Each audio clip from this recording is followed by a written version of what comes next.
everyone and welcome to In My Mug episode 2. Oh, yeah, my throat is not good this week. 295 on Monday the 7th of July 2014. I am your host Stephen Layton. Welcome to In My Mug and let's go do some news. Okay, so let's get on with it. I know I have harped on about this for ages and ages, but our El Salvador container is being delivered here today. We will have the coffee arriving for episode 300 today. Those who watch the live version will know about episode 300, but it's a very special coffee, it's a very special episode. I'm kind of starting to get very excited about it now. I can't wait to kind of put it up there. But yeah, actually, while on that point, 299 is going to be equally as special. Like, if your subscription is running out this week, you have to renew. You have to renew. 299, 300 and maybe even 301 are going to be super special. Like big. You will not want to miss them at all. This week's coffee is from Costa Rica and it's from a farm called Finca La Cumbre de San Luis Red Honey Caturra Raised Bed. But there's also another coffee, a sister coffee of it, which is Costa Rica Finca La Cumbre de San Luis Red Honey Caturra Patio. Now, the cheap one is the patio, and that one you won't be getting as In My Mug. And you guys have asked me to tell you when I'm not going to do that. I'm giving you the expensive one. You might really want to try and compare the patio and you'll understand more, a little bit more as we get into it. So that's definitely one to do. And next week's In My Mug is going to be a special on tour one, and it's going to be at the Attic, which is in York, part of the Harlequin, and it's to celebrate our new guest blend, which is Craftworks, and you should definitely go and check that out. That is on the site. That won't be In My Mug either. So, and that was the wonderful news. So it's time for Focus On, and this week we're going to be focusing on the Central Valley of Costa Rica.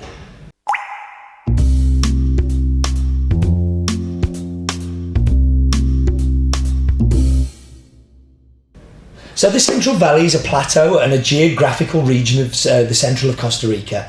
The land in the valley is like a relatively plain, despite being surrounded by lots of big mountains. This coffee comes from one of those mountains which overlooks the region, and volcanoes. The region houses almost 3/4 of the Costa Rican population and includes the most populous city of San Jose. And the valley is shared with the provinces of Anjula, Herendina, San Jose and Cartago. And the region occupies an area of 11,366 square kilometres, and is a fifth of the country, so big chunk of the population living in a very small part of it. In the bottom of the valley there is the Tarcolas River, which drains all of the valley into this central place. The Central Valley has been traditionally the favourite place for Costa Ricans to live, and it just has this really unequal distribution of the population of the country relative to its size. This is a lot of reasons. One, it's very close to the capital city of San Jose, but it's also because of the fertility of the land in the region, influenced by volcanoes and rivers that run through the valley, which makes it very favourable to agriculture and farming activities, and that's why it's such a great place for coffee producing. Neighbours with the Western Valley as well, which a lot of the coffee comes from as well, but it kind of merges into the two. And that was Focus On.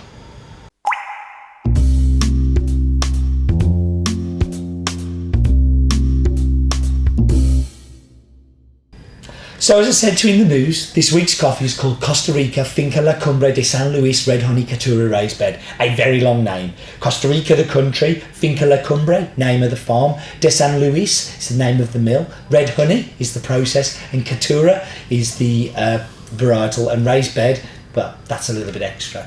This is another one of our Costa Rican coffees. It's a little bit of a special experiment done for us by the producer and owner of this farm, Alan. The farm is called Finca San Luis Cumbre, and it's in the San Luis de Griecia area of the Central Valley, on the edges of the capital city of San Jose. It's around about an hour from the centre of San Jose.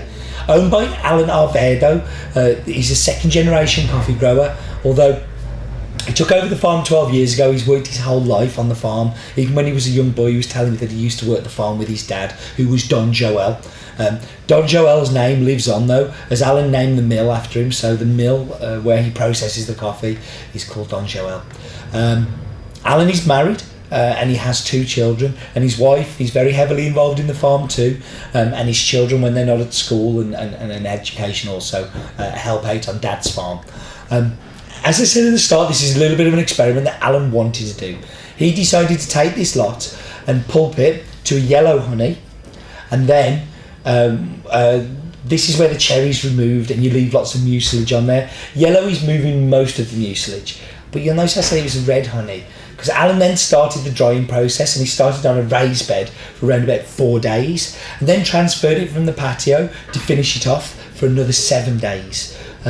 Alan noticed that it actually turned into a red honey when he did this. It was a much lighter red than the patio one, but he was really intrigued by the results that he got. The other lot that you can find and buy that I talked about, he's done exactly the same, but he's dried 100% on patio. Alan noted that this was a much darker red than it was compared to the raised bed lot. And I really was interested in this. When I visited the farm, the experiment was in full swing, and he showed me what was going on. And on the website, you can actually see a picture of the 2 different lots drying side by side. And he asked both me and the exporter if we could lend our palates and our cupping opinions to work out whether something was different. And it really was. When I asked Alan why he was doing it, he just kind of said, well, why not? And what I'm going to do is before I go through the numbers and things, I'm going to show you a little video that Alan kind of did, telling us about why he was doing the certain things. So the mill is called Don Joel, which is in San Luis. Farm is Finca La Cumbre. Varietal is Caturra. It's a honey processed coffee. Altitude is around about 1,600 metres above sea level. Owned by Alan Arvedo. The nearest city is San Luis de Grecia. It's in the west. It's in the central Western Valley. It is sun-dried 50% on raised beds and sun-dried 50% on patio. So here's a little video from Alan that's telling you just a little bit of an interview we did on the farm. Vamos a hablar un poquito con Has-Been sobre Cumbre de San Luis, cuánto produce, cuánta área tiene, y un poco el proceso de mieles o honeys. We're going to talk with Has-Been about Cumbre de San Luis, the area, the cultivars, in the honey process. Alan Oviedo, producer, miller, La Cumbre de San Luis de Grecia, West Valley region. We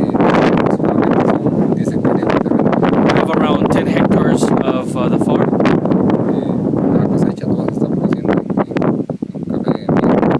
All my process is honey. Hay variedades, Catuaí, Caturra. Red Catuaí, Caturra. What else? Yeah, and so why does he choose to use honey as a processing method? Is that a choice? Explíquenos por qué es que usted hace mieles. ¿Es porque una alternativa o porque hace café miel? Porque bueno, yo siento que tal vez le da un poquito más de repunte en la calidad del café. Because I believe that doing honeys can improve the cup points. Okay. And can you just quickly explain how he does the honey process here on the farm? ¿Cómo es que haces el honey aquí en la finca? Caminemos un poco hacia, let's walk to the mill. Un poco para que nos explique cómo es el proceso aquí. Se brinca la lavadora. Qué lindo lo tiene, por cierto. Con la despulpadora. Explain us how it comes from the siphon to the pulper.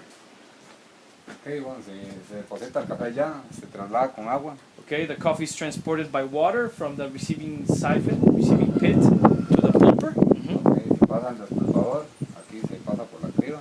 Pulper first, and then through the rotating crib, which is selection of impurities, selecciona las impurezas. Okay.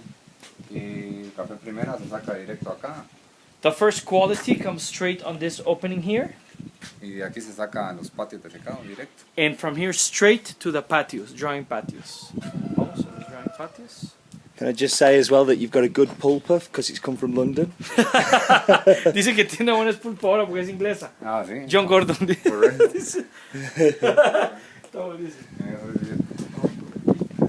All the good things come from there. Todas las cosas buenas vienen de Londres. Ok, explíquenos un poco la diferencia de colores. Please explain us the difference in colors. Why do you have red honey, yellow honey, and how does the color change? Explíquenos un poco cómo cambia el color desde tu experiencia los diferentes mieles. Ok, para empezar, este es un café que es de ayer. Okay, to start explaining, this is very interesting. It's going to be very highlighting for you, his explanation. This is the coffee that was this pulp yesterday. Okay. Uh-huh. Ok. Este lote del centro. The one in the middle, Bueno, ese tuvo 6 días de presecado en la cama.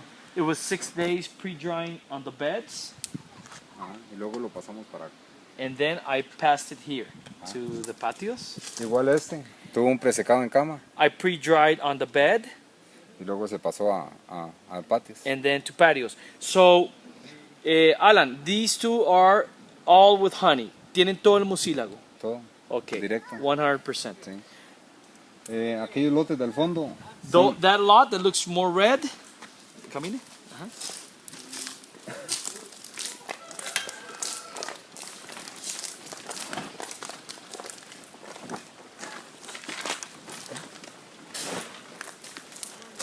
Este es del lunes This was depulped Monday, Wow. y este es del martes. and this was depulped Tuesday.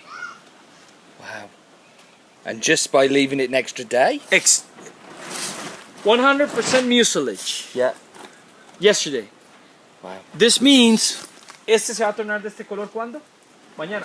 Mañana. No, 3, 4 días. So in 3-4 days, this one is going to be this color. Okay. Wow. That's fantastic. Lovely. Yeah, it was learning for me too. I did not know that. Look at that. Ahora, now, we have a question for you, Alan. ¿Los cafés que usted primero puso en cama y después trajo aquí van a tornarse de ese color o no? Yo siento. Now we have a question for him. The two coffees, this one and this one, that he put on beds first, and now he put them here, are they going to turn red or not? Yo siento que no tan rojo como aquel. Not as red as that one. Es menos el color como este. Ya. It's more yellowish reddish. Still 100% honey. Wow. So a yellow honey that's had Pre-dried on the beds. pre-dried on the bed means that it means Finish it's at less. the patio. Right. 100% honey. Pre-dried and dried on the patio, get that color. And both have the same amount of mucilage. Same amount of honey. Fantastic. Different processing. Misma cantidad de miel, diferente proceso. Diferente proceso. Es una prueba que se está haciendo. O sea, para ver He's qué starting pasa. to experiment. And experimenting for cup quality or experimenting for speed? Experience. Or experience. Estás experimentando para experiencia, básicamente. Ahora, también. otra pregunta. Another question to Alan. Cuando usted lo deposita 100% en patio, ¿cuántos días dura para darle punto? Y cuando usted lo combina con cama africana, ¿cuántos días dura para darle punto? When you use 100% patio, how many days for the coffee to get dried? And when you combine African bed and patio, how many days to get dried? Cuando se deposita directo al patio, dura aproximadamente 8 días. 8 days when I do it 100% with patio. Y cuando se deposita en cama y se pasa acá, yo calculo que de 12 a 14 días. And combining African beds and patio, 12 to 14 days. It's really interesting. Wow. No Guardiola. He doesn't have a mechanical dryer. It's all sun dry. That's fantastic. Thank you. Gracias, Alan. So we should go see what Roland's daft fact he has to tell us this week.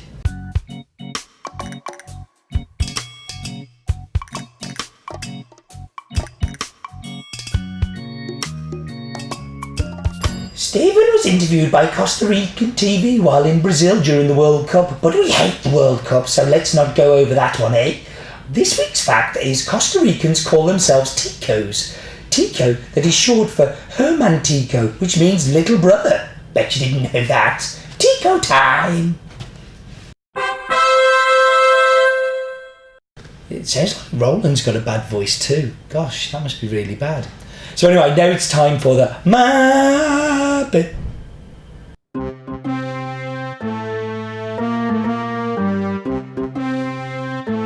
Hello and welcome to this week's croaky map bit. But there I am, waving up.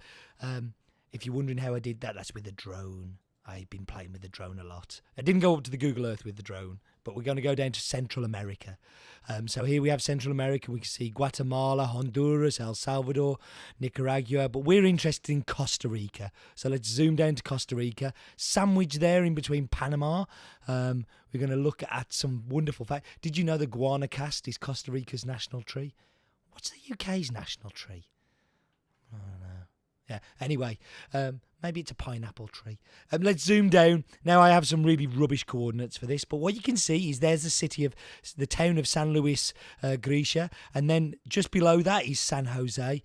Now that is the worst Google Maps I've seen in a long time. I don't know why it hates me so much. So what I've done is I've whapped in a little typography chart here that makes it look all pretty and as if we can talk about lots more detail when we really can't. I have been to this place and you can actually see San Jose from the farm, and that's how close it is to the town. But I'm afraid that is the not so descriptive map bit.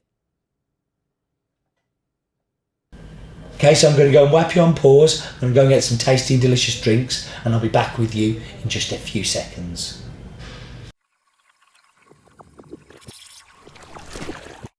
Okay, so I'm back and I'm going to dive straight into the espresso.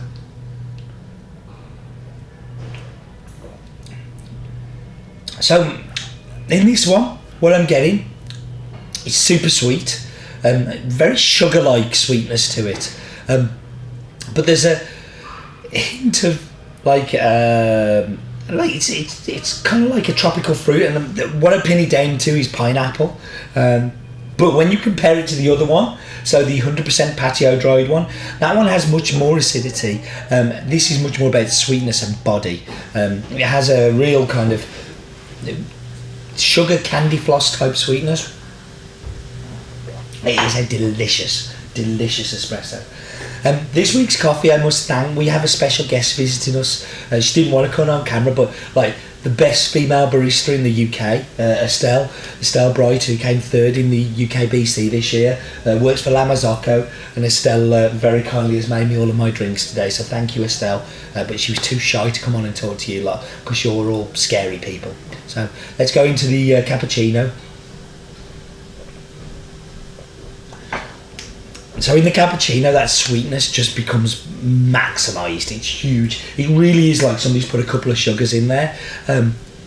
It's deliciously sweet, but because the body is increased, and as I said from the other one, I found that this one works better in there as well because it doesn't get washed away as easily. The acidity can get cancelled out very much by milk, whereas body gives it this really lovely texture and mouthfeel to it. Really is a delicious, big mouthfeel on this, and it really cuts through the milk well. It's actually a really enjoyable cappuccino too.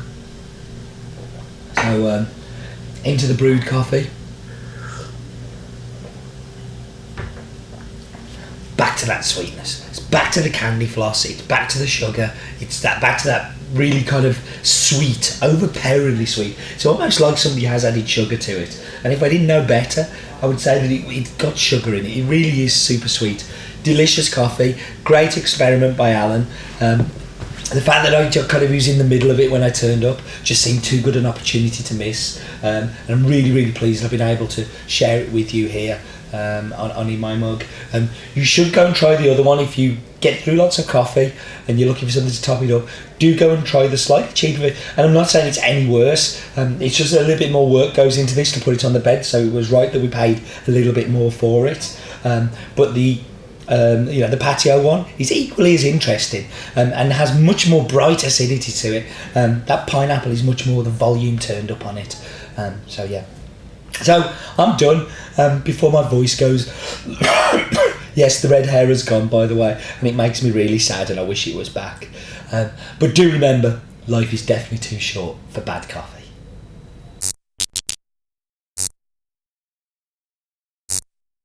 And that was hard because my throat hurts.